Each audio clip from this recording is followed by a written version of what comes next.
Hola familia de Centro de Fe, Esperanza y Amor El Dorado. Gracias por conectarte a nuestra transmisión. Sabemos que lo más importante para ti es buscar a Dios. Por eso te invitamos a asistir de manera presencial a nuestras reuniones para poder alabarle y aprender de su palabra juntos. También no te pierdas de nuestros eventos y de nuestros avisos. Esperamos que disfrutes mucho de este mensaje. Dios te bendiga. Con todos ustedes agradezco al Señor esta enorme bendición y también a los pastores Martínez por la oportunidad de permitirme el lugar para compartir hoy con ustedes la palabra del Señor. Me gozo de que haya gente que no me conoce, me gozo mucho porque eso quiere decir que la iglesia está avanzando, la iglesia está caminando, la iglesia está creciendo para la gloria y la honra de nuestro Dios. Vamos a abrir nuestra Biblia, les voy a invitar así como están sentados. Por favor, abran conmigo sus Biblias y les voy a pedir que busquen conmigo la carta del apóstol Pablo a los Colosenses. Quiero que vayamos por favor a la carta de Pablo a los Colosenses y vamos a estar buscando el capítulo número 1. En el capítulo número 1 de la carta del apóstol Pablo a los Colosenses, es aquí donde vamos a estar meditando en la palabra en esta mañana. Antes de dar lectura a los versículos que vamos a ocupar para el mensaje de hoy, a mí me gustaría hacerles una pregunta a todos ustedes, una pregunta sobre la cual vamos a caminar en el mensaje de hoy. Y la pregunta es la siguiente: ¿alguna vez tú como cristiano te has preguntado qué es lo que Dios demanda de su iglesia en este tiempo moderno? ¿Alguna vez te has hecho la interrogante? ¿Qué es lo que Dios pide, exige, demanda de tu vida, de mi vida, de la vida de la iglesia en general, en medio de la modernidad de este mundo actual? Bueno, la respuesta a esta pregunta yo creo la podemos encontrar de manera muy clara en Colosenses capítulo número 1. Porque a partir del verso 9 y hasta llegar al versículo 12, Colosenses 1 del 9 al 12, nosotros podemos encontrar una respuesta muy clara de parte de Dios por medio de Pablo, a través del cual el Señor nos habla y nos muestra qué es lo que el Señor está demandando de tu vida, de mi vida, de la iglesia en el día de hoy. El apóstol Pablo, a partir del verso 9 hasta el 12, nos da una lista bastante extensa de las diferentes demandas que el Señor le hace a la iglesia de todos los tiempos. Porque a mi hermano me gustaría aclarar este punto antes de ir más adelante. En primer lugar, yo quiero aclarar que esta palabra que el apóstol Pablo escribe en estos versículos del 9 al 12, tenemos que entender que no es una palabra que el apóstol Pablo haya escrito exclusivamente para una iglesia local en particular, en este caso la iglesia en Colosas. No, yo quiero subrayar que esta palabra es una palabra que Dios da precisamente a través de Pablo para su iglesia, en términos generales, la iglesia de todos los tiempos. Y te lo voy a comprobar de una manera muy sencilla. Al final de la carta, al final de Colosenses, hay un versículo donde el apóstol Pablo le dice a la iglesia: cuando ustedes hayan leído esta carta, hagan que también la otra iglesia la lea. Esta palabra no es para una iglesia en particular, es para la iglesia en general. Y otra cosa que quiero anotar, que me gustaría subrayar: tenemos que entender que a pesar de que esta palabra es una palabra antigua, porque el apóstol Pablo le escribe alrededor del 62, 64 después de Cristo,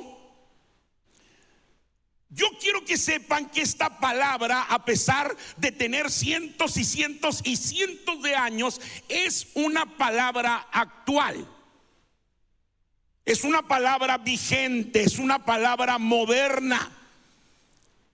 Es una palabra que el Señor sigue usando hasta el sol de hoy para poder desafiar el corazón de la iglesia moderna en el día de hoy. Por lo tanto, amados hermanos, quiero que escuchemos con mucha atención cuáles son las demandas que el Señor está haciendo en el día de hoy por la iglesia. Yo te acabo de mencionar que el apóstol Pablo hace una lista bastante extensa con las demandas que Dios presenta por la iglesia.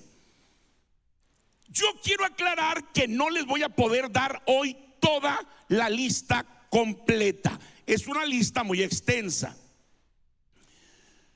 Y yo necesitaría alrededor de 2 horas para poder explicarte de bien a bien el contenido de estos versículos, de estas demandas.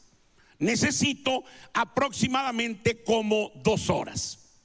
Entonces, como yo sé que no me van a aguantar 2 horas y como no quiero quedarme solo predicándole a las sillas, hoy les voy a dar solamente una parte, la primera parte de la lista que el apóstol Pablo presenta aquí para la iglesia. Vamos a entrar de lleno a esta lista. Versículo número 9. Estamos en Colosenses 1. Para que tú puedas mantener tu Biblia abierta en el capítulo 1 de Colosenses, verso número 9. Fíjate lo que dice la segunda parte del verso 9. Porque aquí encontramos la primera demanda de Dios para la iglesia. El apóstol Pablo dice: la iglesia tiene que ser llena del conocimiento de su voluntad en toda sabiduría e inteligencia espiritual. Esto es lo primero que Dios demanda de tu vida y de mi vida. Lo que Dios demanda de la iglesia. La iglesia tiene que crecer cada día más en el conocimiento pleno de la perfecta voluntad de Dios para nuestras vidas. Ahora, déjenme explicarles qué significa esto. Yo quiero decirles, hermanos, que cuando Pablo escribe esta primer demanda es porque el apóstol Pablo entiende que en la vida de cualquier creyente, en la vida de cualquier iglesia, de cualquier familia, cualquier matrimonio, cualquier hombre, cualquier mujer, etcétera, es imprescindible entender cuál sea la perfecta voluntad de Dios para nuestras vidas. Y les voy a decir por qué. Toda persona que ignora cuál sea la voluntad de Dios para él no puede desarrollar la vida cristiana victoriosa. Por el contrario, la persona que ignora o desconoce la voluntad de Dios para él va a vivir una vida de derrota, una vida a medias, una vida de fracaso en el día de hoy. Y lamentablemente de decirlo, hermano, pero es la realidad. En la actualidad hay cristianos, te lo digo con el conocimiento de causa.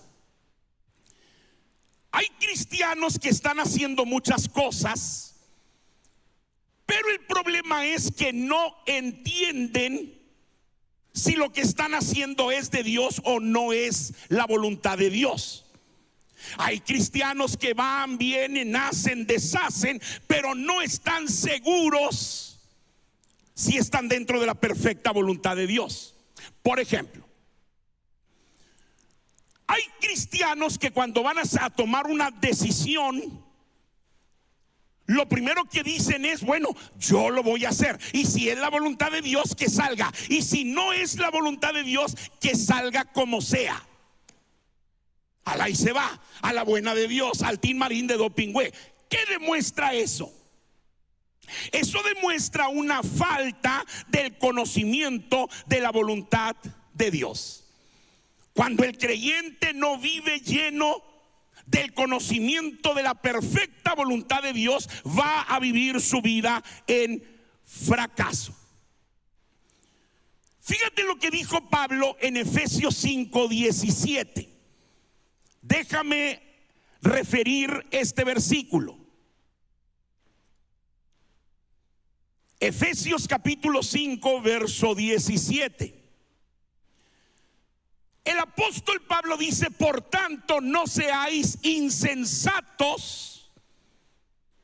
Otra versión dice imprudentes, sino entendidos de cuál sea la voluntad de Dios. Una persona que se llama cristiana pero desconoce la voluntad de Dios, dice la Biblia, esa persona es una persona insensata. Es una persona imprudente. Ahora, regresando a la primera demanda, hay algo que el apóstol Pablo agrega. Pablo dice que tenemos que crecer en el conocimiento de la voluntad de Dios, pero agrega y dice, en toda sabiduría e inteligencia espiritual. Esto es una aclaración tremenda. En toda sabiduría e inteligencia espiritual. ¿Qué quiere decir esto? ¿Qué significa esto? Te lo voy a explicar.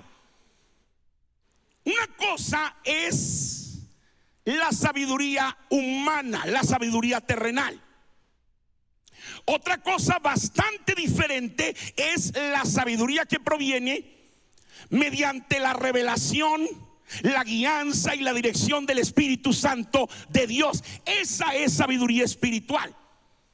El apóstol Pablo dice, tú tienes que conocer la voluntad de Dios, pero no a través de lo que tú crees, de lo que tú piensas, de tu razonamiento o de lo que a ti te conviene creer. No. Tú tienes que crecer conociendo cada vez más la perfecta voluntad de Dios a través de la revelación, la sabiduría, la guianza del Espíritu Santo de Dios sobre tu vida. Sea bendito el nombre del Señor. Hay cristianos que hoy en día para todo dicen, hermano, es que yo siento que es de Dios. Tú sientes, pero probablemente no sea de Dios. Y con eso justifican todo lo que hacen. Hermano, es que yo creo que esto es de Dios. Tú lo crees, pero probablemente no sea de Dios. Pero es lo que a ti te conviene creer, es lo que tú quieres creer. Por eso Pablo dice, tú tienes que conocer su perfecta voluntad, pero mediante la sabiduría que proviene del Espíritu Santo de Dios. Yo quiero que me permitan presentarles dos ejemplos para que podamos entender mejor todo esto que el apóstol Pablo trata de enseñarnos en esta primer demanda. Déjenme presentarles dos ejemplos. Y el primer ejemplo que quiero poner son las iglesias. Este es el primer ejemplo que voy a presentar, las iglesias. ¿Por qué? Déjenme decirles, hermanos, que hay personas llamadas cristianas que tienen ya 18 años de conocer el evangelio. 18 años de congregarse en una iglesia cristiana, de los cuales ya han estado en 15 iglesias diferentes hasta el día de hoy. 18 años de convertidos y ya han sido miembros de 15 iglesias diferentes a la fecha. ¿Qué significa esto? Esto demuestra una clara falta del conocimiento de la voluntad de Dios. Hay cristianos que se la han pasado todo el tiempo brincando como chapulines de una iglesia en otra porque no entienden la voluntad de Dios. Hay cristianos que dicen: hermano, yo me convertí en aquella iglesia, pero cuando vi algo que no me gustó me fui a la otra, y luego me pusieron cara y me fui a la otra, y luego pasó algo y me fui a la otra, y luego a la otra, y luego a la otra, y ahorita estoy en el centro de fe. Y alguno probablemente ya esté pensando en irse. ¿Qué demuestra eso? ¿Saben ustedes qué demuestra? Una falta del conocimiento de la voluntad de Dios. Porque cuando hablamos de la iglesia, la perfecta voluntad de Dios no es que uno se la pase todo el tiempo brincando de iglesia en iglesia. Tenemos que entender que la perfecta voluntad de Dios es que yo sea plantado en una congregación donde yo pueda echar raíces para la gloria del Señor, donde yo tengo un crecimiento sustentable y eventualmente yo participe y trabaje a favor del crecimiento de la propia iglesia y de la obra del Señor. Esa es la voluntad de Dios. La voluntad de Dios, hermano, no es recorrer todas las iglesias de Monterrey a lo largo de nuestra vida y no ser miembro ni de aquí ni de allá. Es un ejemplo que te presento. Hay cristianos que dicen: hermano, yo voy a esa iglesita, es una iglesia que yo sé que está muerta, no hay vida, no hay poder, no hay unción, no hay palabra, pero es la que más cerquita me queda de la casa y por eso voy ahí. Hay muchos cristianos así, yo los conozco. Y hay congregaciones así, congregaciones muertas donde no hay poder de Dios, no hay palabra, no hay libertad, no hay vida, no hay espíritu de Dios, y sin embargo hay personas que van ahí. Cuando yo entiendo la voluntad de Dios, hermano, yo comprendo que su voluntad es que yo esté en una iglesia de fuego, de poder, de gloria, de autoridad, donde se mueva el Espíritu Santo de Dios y donde se le dé libertad. Entonces, al entender la palabra, yo voy a ir a una iglesia así. No me importa que tenga que recorrer media ciudad, yo voy a ir porque yo entiendo la voluntad de Dios. Por eso Pablo dice: la iglesia tiene que crecer en el conocimiento de su voluntad. Otro ejemplo que les voy a proponer, porque a lo mejor alguno de ustedes me diga: hermano, no me convenció el primer ejemplo. Ok, te voy a presentar otro ejemplo, a lo mejor el segundo sí te convence.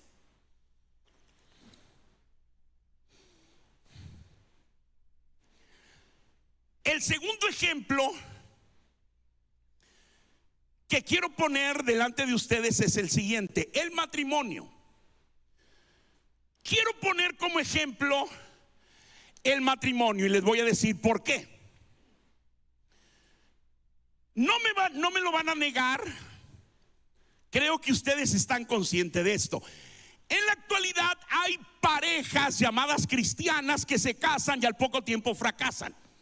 Hay una gran cantidad de matrimonios llamados cristianos que lamentable y tristemente viven en fracaso en el día de hoy. ¿Saben ustedes por qué un matrimonio llamado cristiano que se casó en un altar cristiano en la presencia de Dios fracasa en el día de hoy? ¿Saben ustedes por qué fracasa? Obviamente yo sé que hay muchas razones, hay muchas respuestas. Te voy a mencionar la que yo considero la principal. Porque hay jóvenes que se casan sin preguntarle primeramente a Dios su perfecta voluntad para sus vidas. Por ejemplo, déjame ser más específico. Agradezco que se hayan quedado los adolescentes y los jóvenes también. Así que déjame decir lo siguiente. ¿Saben ustedes que en las iglesias hoy en día hay jovencitas, por ejemplo, y aplica también a jovencitos? Hay jovencitas dentro de las iglesias, incluso jovencitas que nacieron en cuna cristiana, que en el día de hoy se están enamorando de la persona equivocada, del hombre incorrecto. Y te voy a señalar cuál es el problema. El problema es que todo mundo trata de hacerle entrar en razón a la jovencita y la jovencita se empecina. Los padres hablan con ella y le dicen: mi amor, por favor, entiéndelo. Ese no es el hombre de Dios para ti. Ese hombre no te conviene, es un zángano, es un flojo, es un vividor, ni cristiano es, te va a sacar del camino. Los pastores hablan con la jovencita y le dicen lo mismo: hija, por favor, escucha a tus padres tienen la razón. Ese tipo no es el hombre de Dios para ti, no te precipites. Toda la familia le dice lo mismo, los líderes de la iglesia le dicen lo mismo, los hermanos de la congregación se lo dicen. ¿Saben ustedes qué hace la jovencita? Se empecina y se encapricha en su propia voluntad. Y la jovencita termina diciendo: es que yo creo que todo mundo está prejuiciado en contra del pobre chamaco. Todo mundo dice que es un zángano, un vividor, un flojo, un holgazán. Sin embargo, no lo conocen. Él es una buena persona, es trabajador, honesto, respetuoso, y ya me dijo que no me va a sacar de la iglesia. Y además tiene una cara tan bonita, el fulano este. ¿Y qué es lo que hace? A pesar de ir en contra de la opinión de todos, la jovencita termina haciendo su soberana voluntad y se casa con esa persona que todo el mundo le dice que no. Y cuando la jovencita se casa, ella dice: yo me voy a casar y voy a ser feliz para toda la vida. Yo pregunto: ¿cuánto es toda la vida? ¿Saben ustedes cuánto es toda la vida? 3 meses nada más. A eso le llama toda la vida, porque a los 3 meses se acabó el encanto. A los 3 meses la jovencita regresa a la iglesia a hablar con el pastor, viene quebrantada, llorando, afligida. Y el problema es que la jovencita viene y le echa la culpa a Dios de su decisión.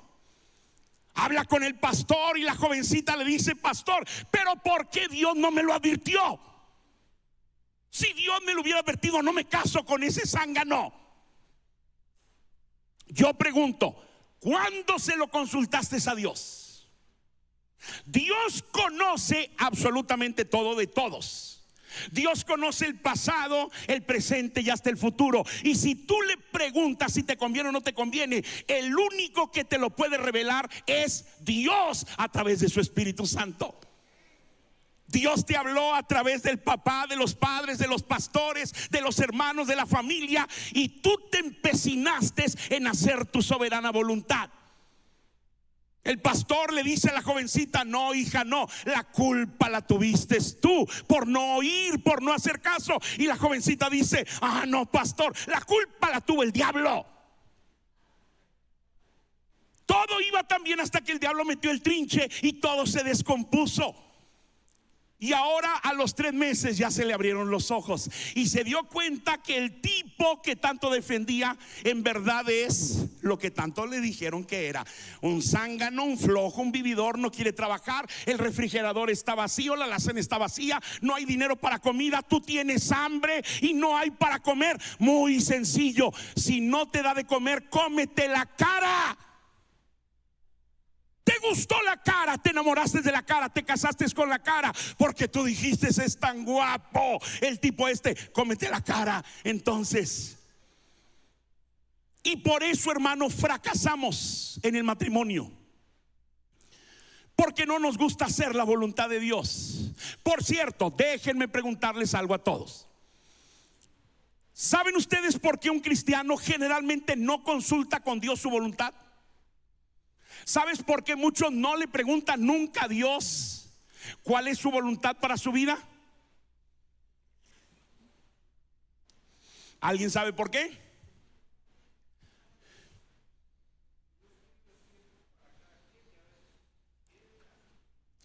Se los voy a sintetizar. Porque de antemano ya conocemos la respuesta. Por eso no le preguntamos a Dios su voluntad. De antemano ya sabemos que Dios nos va a decir nanay. Ya sabemos que Dios nos va a decir que no. Entonces, como nos creemos más inteligentes que Dios, nosotros decimos, de que me diga que no a que yo lo haga por mi cuenta, mejor lo hago por mi cuenta. Al cabo ya después lo bailado, ¿quién me lo quita? Nos quejamos de los hijos, los jóvenes, los adolescentes, cuando terminan haciendo su soberana voluntad. Los cristianos somos iguales. ¿Qué pasa cuando el joven, el hijo, quiere ir a un lugar donde el papá sabe que va a correr peligro? El papá le dice, te prohíbo que vayas. Y si me desobedeces, te quito el coche, la tarjeta, el dinero, los permisos, se acabó todo. ¿Y qué hace el joven? El joven sopesa la situación, el castigo va a ser tremendo, pero él quiere ir. Entonces el joven termina diciendo, pues yo voy a ir. Al cabo ya después lo bailado, ¿quién me lo quita? Así es el cristiano también. Yo lo voy a hacer, al cabo después me arrepiento. El domingo voy a la iglesia y le pido perdón a Dios, y Dios me tiene que perdonar. ¿Qué significa crecer en el conocimiento de su voluntad? ¿Qué quiere decir esto? Te lo voy a explicar. Crecer en el conocimiento de su voluntad significa que ya no debemos hacer las cosas a nuestra manera, a como nosotros queramos, a como nosotros nos guste. Significa que ahora, cada vez que vayamos a tomar una decisión determinante en nuestras vidas, tenemos que doblar rodilla y tenemos que preguntarle y decirle al Señor, ¿lo hago o no lo hago? ¿Es tu voluntad o no es tu voluntad? Eso significa crecer en el conocimiento de la voluntad de Dios. Y es lo primero que Dios está demandando de la iglesia. Número 2, demanda número 2. Versículo número 10. La primera parte del verso 10. Aquí encontramos la segunda demanda. El apóstol Pablo dice que la iglesia debe de andar como es digno del Señor, agradándole a Él en todo. Esto es lo que Dios pide de ti, pide de mí, exige de todos. Tenemos que andar como es digno del Señor, agradándole a Él en todo. ¿Saben ustedes por qué Pablo escribe esta segunda demanda? ¿Por qué el Espíritu Santo guía a Pablo a escribirle esto a su iglesia? Te lo voy a decir. Porque el apóstol Pablo entiende perfectamente bien que dentro de la iglesia, así como había muchos cristianos de fe, de amor, de santidad, también había muchos que no andaban como es digno del Señor. En la actualidad, hermanos, sucede exactamente lo mismo. Hoy en día, dentro de las iglesias cristianas hay tanta gente que no anda como es digno del Señor. Y te lo voy a explicar. Hoy por hoy hay muchísimas personas llenándose la boca de un supuesto cristianismo que no viven, un cristianismo que no practican. ¿Saben ustedes que hoy cualquiera se dice cristiano? Cualquier persona se dice cristiana. Tú puedes ver incluso en la banqueta al borrachito que se va cayendo de ebrio y tú le preguntas si es cristiano. ¿Sabes qué te va a decir? Que sí. Tú puedes ver al drogadicto inyectándose y le preguntas si es cristiano y te va a decir que sí. Hoy en día cualquiera se llama cristiano. Yo no sé si se han dado cuenta de esto. En la televisión, y esto ha crecido cada vez más y más hasta el sol de hoy. Cuando entrevistan a un artista, un cantante, un futbolista, cualquier persona, cuando le entrevistan, ahora resulta que todo el mundo es cristiano. Porque entrevistan a alguien y comienzan a hablar de Dios y hablan de la Biblia y hablan de la fe como si fueran la mera verdad. O sea, viven como viven, hacen lo que hacen, practican lo que practican y todavía se llaman cristianos, dicen que son cristianos. Hoy en día, hermano, cualquier persona se dice cristiana. Yo quiero que sepas que en la actualidad cualquier persona carga una Biblia debajo del brazo. Eso es muy fácil. Cualquier persona se congrega en una iglesia cristiana evangélica. Eso es muy fácil. ¿Qué cosa es lo difícil? Andar como es digno del Señor. Y esto es lo que Dios está demandando hoy de la iglesia. Tenemos que andar como es digno de Él. Aquellos que se pregunten qué significa andar como es digno del Señor, te lo voy a responder: agradándole a Él en todo. Eso significa andar como es digno del Señor. Cuando tú eres capaz de agradar a Dios absolutamente en todo lo relacionado a tu vida, entonces tú vas a andar como es digno del Señor. Cuando tú eres capaz de agradarle con tus pensamientos, tus palabras, tus actitudes, tus acciones, tu carácter, tu forma de ser, tu forma de vestir, tu forma de vivir, entonces tú estás agradando a Dios en todo. Sea bendito el nombre de nuestro Dios. Tristemente, hermanos, te lo repito, hoy en día cualquiera se dice cristiano. Te voy a decir algo y te lo voy a decir con el conocimiento de causa. No lo estoy inventando y tampoco es una exageración. Te lo digo porque lo sé. Hoy en día hay personas que se llaman cristianas y todavía toman. En sus reuniones familiares sacan sus botellas de alcohol, sus caguamas, sus coronitas, como si nada, y se dicen cristianos. Hay personas que se hacen llamar cristianas y todavía fuman. En Estados Unidos, por ejemplo, probablemente tú lo has visto o lo has escuchado. Hay congregaciones llamadas cristianas donde el pastor titular abiertamente es declarado homosexual. Y así pastorea, y así predica, y así tiene seguidores. Increíble. Por eso, hermano, hoy más que nunca, en este tiempo final, Dios está exigiendo, demandando de la iglesia que tenemos que andar como es digno del Señor. Somos representantes del reino de los cielos, somos embajadores de Cristo. Y por lo tanto tenemos que conducirnos coherentemente. Número 3, ¿qué otra cosa demanda Dios de la iglesia? Versículo número 10.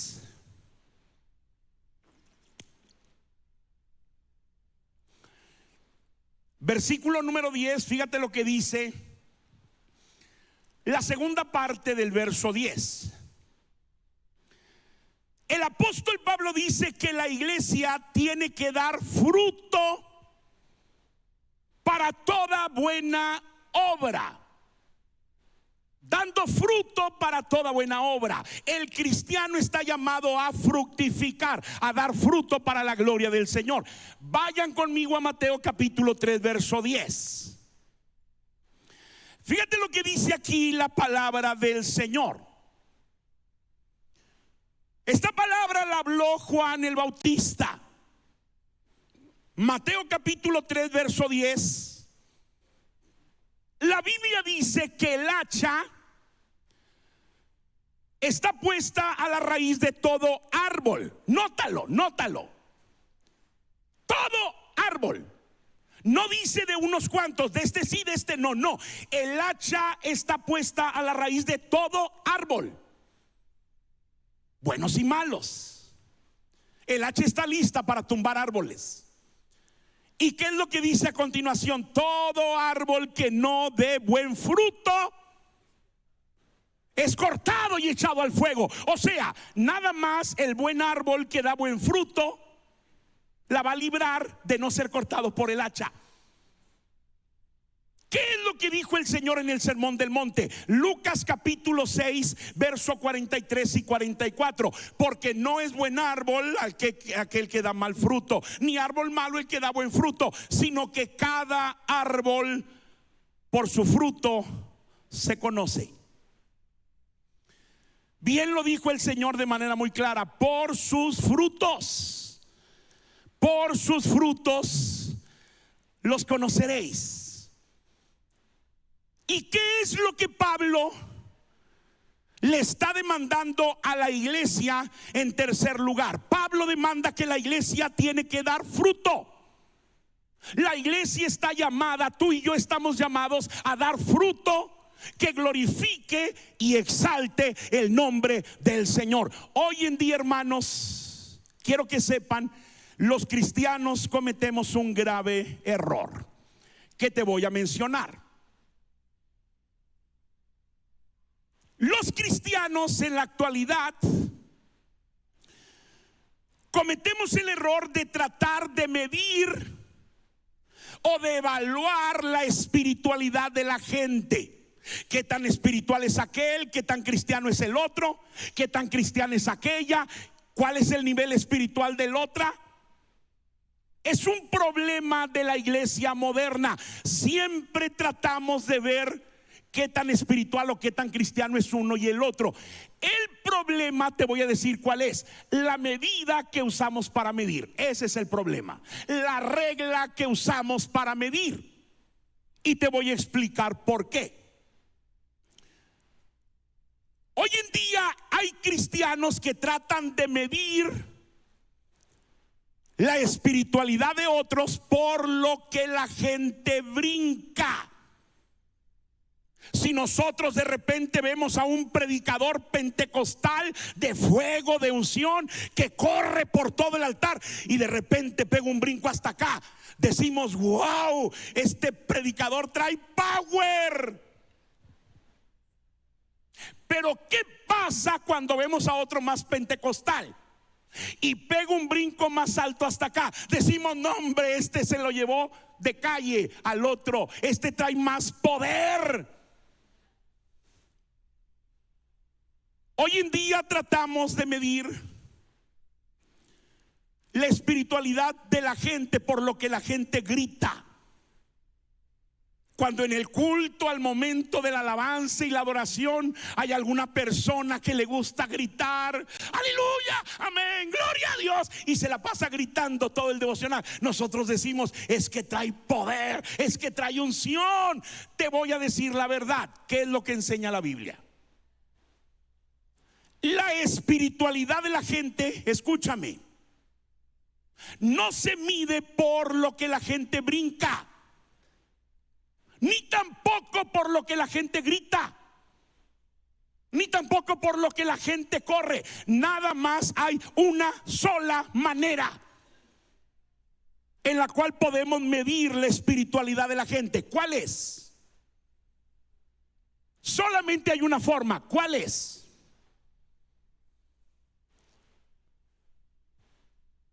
No los oigo.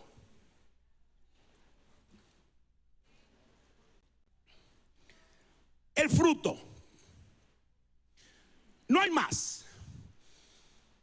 La única manera de medir el nivel espiritual de cualquier persona, no hay vuelta de hoja, es el fruto. Por sus frutos los conoceréis. El Señor nunca dijo: por sus brincos los conoceréis, por sus gritos los conoceréis, por sus carreras maratónicas los conoceréis. No, el Señor dijo: lo vas a conocer por el fruto. ¿Saben ustedes, hermanos, qué significa dar fruto? ¿Sabes qué quiere decir en verdad dar fruto de acuerdo a la Biblia? Dar fruto no quiere decir, no significa que yo me llene la boca diciendo que soy un tremendo cristiano. Eso lo hace cualquiera.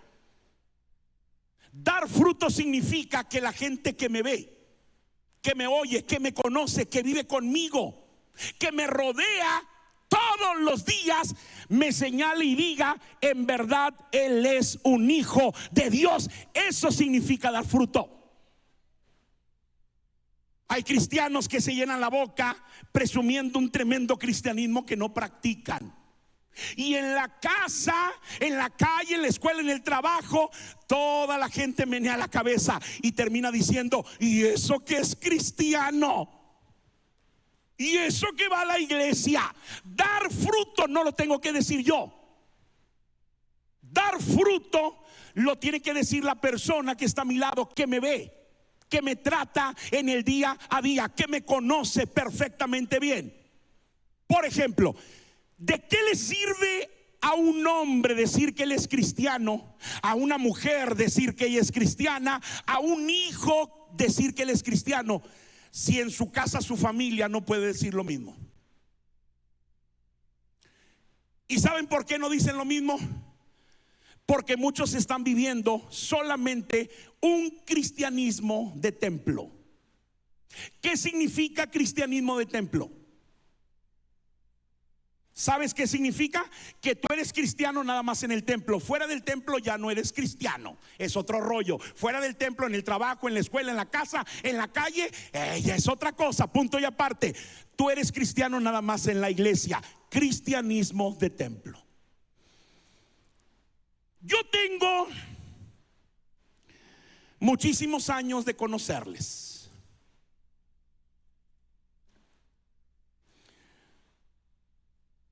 Tengo alrededor de 35 años visitando el Centro de Fe y Esperanza y Amor El Dorado, cuando todavía prácticamente estaba hecho como el anterior cine, con las butacas, la pantalla. O sea, tengo décadas de conocerles. ¿Saben por qué les digo esto? Porque les tengo mucha confianza. Por eso digo que me siento como en casa, porque les tengo mucha confianza, años de conocerlos. Y les voy a decir algo en confianza, aunque yo sé que algunos van a decir: maldita sea la confianza. Pero de todas formas se los voy a decir. Como quiera te lo voy a decir. ¿De qué le sirve a una mujer llenarse la boca y decir que ella es una tremenda hija de Dios, es una tremenda cristiana hiper espiritual, si en la casa el marido hasta miedo le tiene? Hermano Raúl, ¿a poco tú crees que haya mujeres? No lo creo, las conozco, las he visto. Hay mujeres que en la iglesia son un pan de Dios, son un terrón de azúcar, son miel sobre hojuelas. En la casa, Dios libre y guarde, el marido les tiene miedo. ¿Saben por qué? Porque cuando la mujer se enoja y se le sube el apellido a la cabeza, la mujer no responde, le avienta al marido con lo primero que tenga. Ya en una ocasión le aventó el trinche de la cocina entre las patas y le falló. O le aventó el cebollero para ensartárselo en el cuerpo y le falló. Ella dice que es cristiana.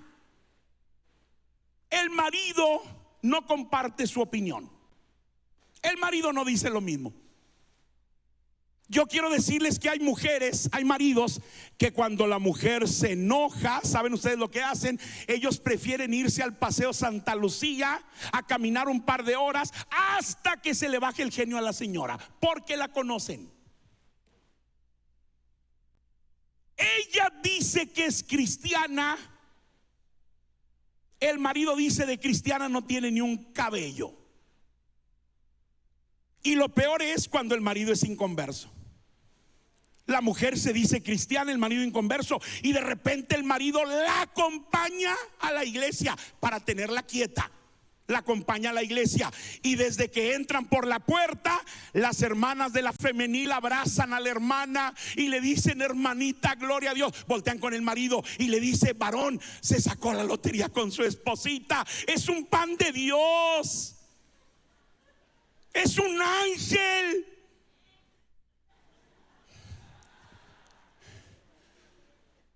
Y el marido se les queda viendo con el ojo de ese tamaño, con cara de cuat, como diciendo: ¿de quién están hablando? ¿De mi mujer? ¡Ah! No la conocen. No la conocen. Porque la iglesia es una cosa, en la casa es otra.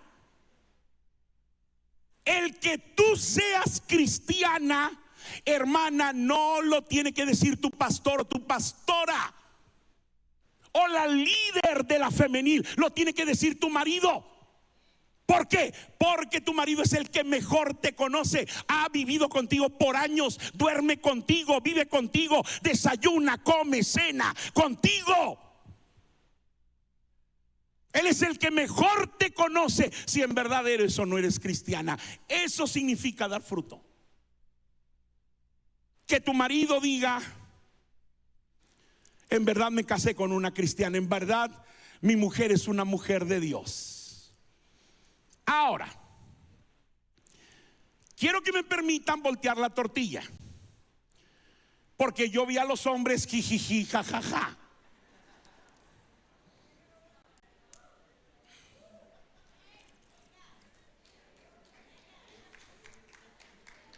No, si las mujeres hasta en lenguas están hablando ya. Pero ahorita no dijeron ni mi alma te alaba. ¿De qué le sirve a un hombre llenarse la boca diciendo que es un super cristiano, un hiper cristiano, un mega cristiano, si en la casa le entra golpes a la mujer? Hermano, ¿a poco tú crees que haya hombres cristianos? No lo creo, los he visto, te lo digo porque los conozco. Te lo voy a decir. Estoy en el altar y no miento, vive Dios. Estoy delante de su presencia. He conocido incluso parejas llamadas parejas de pastores en esta situación. Yo he conocido matrimonios que llegan al templo y la mujer llega con lentes oscuros de este tamaño que parece avispa. Parece artista con lentes que le tapan toda la cara, oscuros. Cuando yo le he visto entrar, yo digo: bueno, ¿qué onda con la hermana? Lentes oscuros en la iglesia, ¿por qué? Y yo dije: bueno, a lo mejor viene deslumbrada por el sol, ahorita se los quita. Nada, todo el culto con lentes oscuros dentro del templo. ¿Saben ustedes por qué? ¿Se imaginan por qué? Porque la noche anterior el maridito que se bota, que se llama cristiano, le dejó caer el power y ahora viene a la iglesia con el ojo moreteado. Conclusión: él dice que es cristiano. La mujer se ríe en su, bueno, no en su cara porque se la surte. La mujer se mete al baño a atacarse de la risa del cristianismo de su marido, porque de cristiano no tiene un pelo. Dar fruto no es que yo lo diga. Dar fruto es que mi mujer que me conoce diga que yo soy cristiano. Te lo voy a decir de esta manera: dar fruto significa que cuando tu esposa vaya a merendar a una cafetería con sus amigas que son inconversas, mientras todas hablan de infidelidad, de fracasos matrimoniales, de divorcio, dar fruto significa que tu mujer se levante y diga: yo me casé con un hijo de Dios. Yo me casé con un varón de Dios que ama la palabra y que ama a Dios y que me ama a mí y que respeta a la familia, y doy gracias a Dios por él. Eso significa dar fruto. Y este es el llamado de Dios para la iglesia de hoy, la iglesia moderna. La iglesia está llamada a dar fruto. ¿Saben ustedes, hermanos, hermanas? ¿Saben ustedes quiénes son las personas mejor calificadas, con más autoridad para decir si somos o no somos cristianos? Los hijos, nuestros hijos. Nadie mejor que los hijos para decir si en verdad somos o no somos, o nada más nos hacemos. ¿Por qué? Porque los hijos te conocen perfectamente bien. Ellos viven contigo, ellos ven tu ejemplo mañana, tarde y noche. ¿Por qué creen que muchos hijos no quieren saber nada del evangelio? Porque los padres no han sabido darles el ejemplo que los hijos necesitan ver en el día de hoy para amar a Dios, para sentirse atraídos a la palabra. Hay muchos hijos que dicen: mi madre me obliga a que yo ore, y ella nunca ora. Hay hijos que dicen: mi padre me exige que yo venga a la iglesia, y él es un dominguero frustrado que nunca viene. Hermanos, dar fruto quiere decir que hasta tu vecino inconverso, adorador de ídolos, reconozca y te señale y diga: mi vecino en verdad es cristiano, él vive lo que predica. Eso significa dar fruto. Que tu vecino inconverso, cuando se cruce contigo en la banqueta, se quite el sombrero y diga: mis respetos para mi vecino, mira cómo trata a su esposa, mira cómo trata a sus hijos. Es un hombre íntegro, es un hombre vertical, es un hombre de fe, es un hombre que vive lo que predica. Por eso la Biblia dice: estamos llamados a dar fruto para toda buena obra. Y esto es lo que Dios demanda de la iglesia. Muy bien, les tengo una buena y una mala.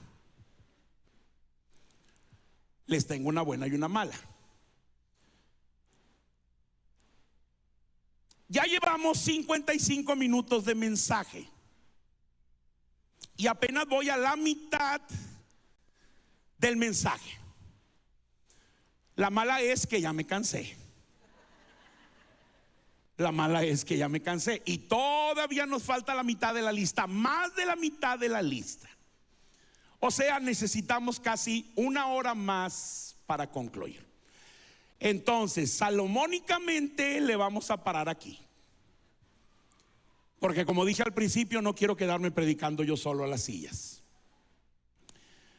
Y en una próxima ocasión que Dios me permita volver, recuerden esta primera parte, porque en una próxima visita les voy a traer la segunda parte. Hoy les hablé solamente las 3 primeras demandas. Vamos a dejar pendiente las siguientes 4 demandas de Dios para la iglesia. Eso será más adelante, en un futuro, primeramente el Señor. Dios bendiga hoy su palabra y Dios bendiga el corazón de toda la iglesia. Pongámonos sobre nuestros pies.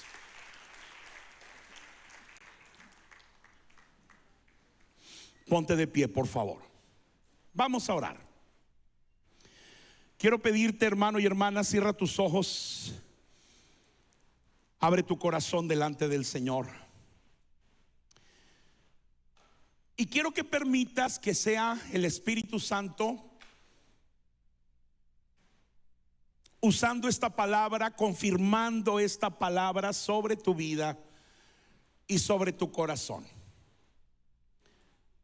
Abre tu mente, abre tu corazón y permite que el Espíritu Santo utilice esta palabra como el martillo que quebranta la piedra, como esa espada de doble filo que traspasa nuestro corazón para hacernos quebrantar y hacernos humillar delante de su presencia. Que el Espíritu Santo use esta palabra como el fuego que es, para que sea su palabra quemando toda impureza, todo lo malo de nuestra vida, de nuestra mente, de nuestro corazón. Tal vez en esta mañana tú digas: hermano Raúl, de estas 3 cosas que he escuchado hoy, estoy fallando en una. Probablemente haya alguien muy honesto que diga: estoy fallando en una de las 3. Pero probablemente haya alguien más honesto que diga: no, hermano, yo estoy fallando en 2. De las 3 primeras demandas, tal vez haya alguien que diga: yo estoy fallando en 2. O a lo mejor haya alguien demasiado sincero que se atreva a decir: hermano, yo estoy fallando en las 3. En cada una de estas demandas le he fallado al Señor. Escúchame muy bien, hermano, hermana, joven, señorita. No importa si estamos fallando en una. No importa si estamos fallando en dos o en las tres.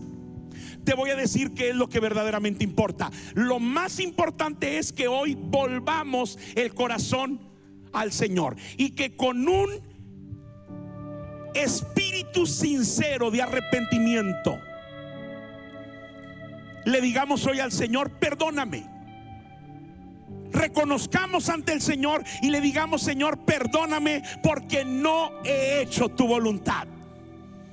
En cada decisión de mi vida he hecho lo que yo quiero y he vivido como yo quiero. He ignorado tu palabra, he ignorado tu Espíritu Santo y he ignorado tu voluntad. Y dile al Señor: reconozco que he fracasado. Reconozco que en consecuencia me ha ido mal y he batallado. Que hoy puedas decirle al Señor: perdóname, porque al oír tu palabra no puedo hacer otra cosa más que reconocer que no he andado como es digno de ti, porque no te he agradado en todo. Decirle al Señor: yo reconozco que hay cosas y hay áreas en mi mente, en mi vida, en mis palabras, en mi actitud, en mi carácter. Hay áreas que están mal, que no glorifican tu nombre. Y decirle al Señor: perdóname porque no estoy dando fruto. Porque una cosa he sido en la iglesia, pero he sido otra en el trabajo, en la escuela, en la casa, en la calle. Y con un espíritu de arrepentimiento volvernos a Él. Y la Biblia dice: Él tendrá misericordia de nosotros. Yo voy a abrir el altar, quiero dejar este altar abierto. Y si hay alguien que quiera venir aquí al altar y doblar sus rodillas delante del Señor y hablar con Él, puedes hacerlo. El altar está dispuesto. El altar está abierto. Si tú tienes que venir, puedes venir. Si tú gustas quedarte de pie, puedes quedarte de pie. Si gustas arrodillarte en tu lugar, también lo puedes hacer, como te sientas mejor. Pero lo importante es que vuelvas el corazón a Dios. Que volvamos el corazón en sinceridad a su presencia y le digamos al Señor: gracias porque me has hablado, gracias porque he oído tu voz, gracias porque reconozco que tu palabra es la única verdad. Y decirle al Señor: me arrepiento. Decirle al Señor: perdóname porque he hecho lo malo, perdóname porque te he fallado, perdóname, Señor, porque no he obedecido tu palabra. No he entendido tu voluntad. No he vivido, Señor, de acuerdo a lo que tú pides de mi vida. No he dado fruto para gloria de tu nombre. Vuélvete a mí y yo me volveré a ti, dice el Señor. Y si tus pecados fueren como la grana, dice el Señor, en esta hora como la nieve serán emblanquecidos. Queremos darte gracias, amado Padre Celestial. En esta hora, Señor, nos acercamos ante el trono de tu gracia. Tenemos un corazón agradecido porque nos has hecho oír tu voz. Has hablado tu palabra a través de tu Espíritu Santo. Hemos oído, Señor, con un oído atento tu voz. Hemos tenido un corazón entendido a tu palabra. Y tú nos has dado, Señor, el discernimiento para entenderla. En esta hora, Señor, no podemos hacer más que humillarnos frente a esta palabra. Reconocemos que solamente tu palabra es la verdad. Que en el día de hoy, Señor, tú sigues usando esta misma palabra escrita por Pablo para desafiar nuestra vida, nuestra fe, desafiar nuestro cristianismo, porque tú demandas, Señor, vidas santas, vidas consagradas, una iglesia recta, una iglesia fiel que viva en santidad. Volvemos nuestro corazón a ti con un profundo espíritu de arrepentimiento Porque al oír esta palabra reconocemos que hemos pecado, que hemos hecho mal las cosas, que en muchas cosas hemos fallado, ignorando tu palabra, Señor. Hoy te rogamos misericordia, te pedimos perdón.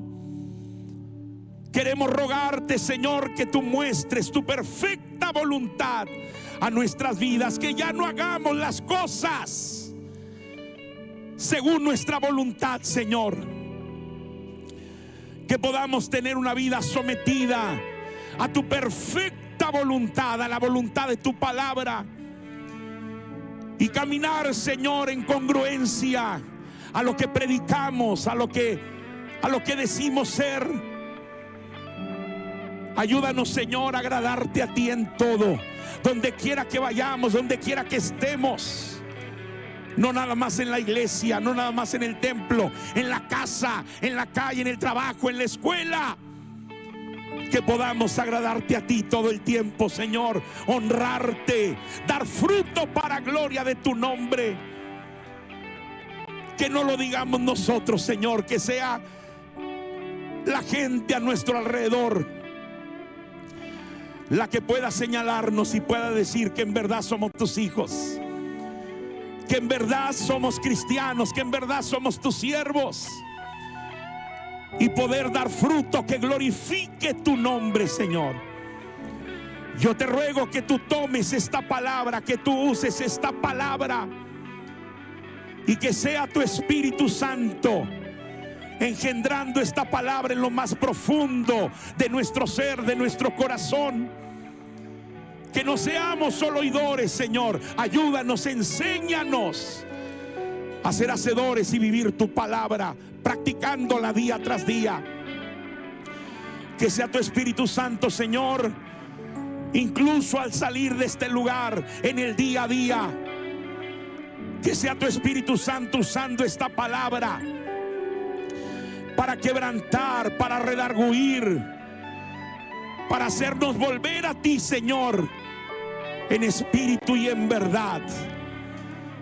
Y que seamos ese tipo de cristianos, esa iglesia que en verdad tú esperas que nosotros seamos, Señor, en este tiempo moderno que estamos viviendo. No permitas que olvidemos esta palabra. Que tu Espíritu Santo nos las haga recordar día tras día, y aún con el correr de las semanas y de los meses. Que tu Espíritu nos recuerde esta palabra para llevarnos a una vida de honra, a una vida de gloria a tu nombre, Señor. Yo bendigo a tu iglesia, bendigo a tu pueblo, bendigo a sus pastores, la familia pastoral, cada familia de la congregación. Porque yo sé que tu pueblo es buena tierra, tu palabra. Que tu palabra fructifique, que tu palabra crezca en el corazón de tu iglesia, para gloria y honra de tu nombre. Y toda la alabanza y toda la adoración la damos solamente a ti, nada más a ti, desde ahora y para siempre. Amén, amén y amén.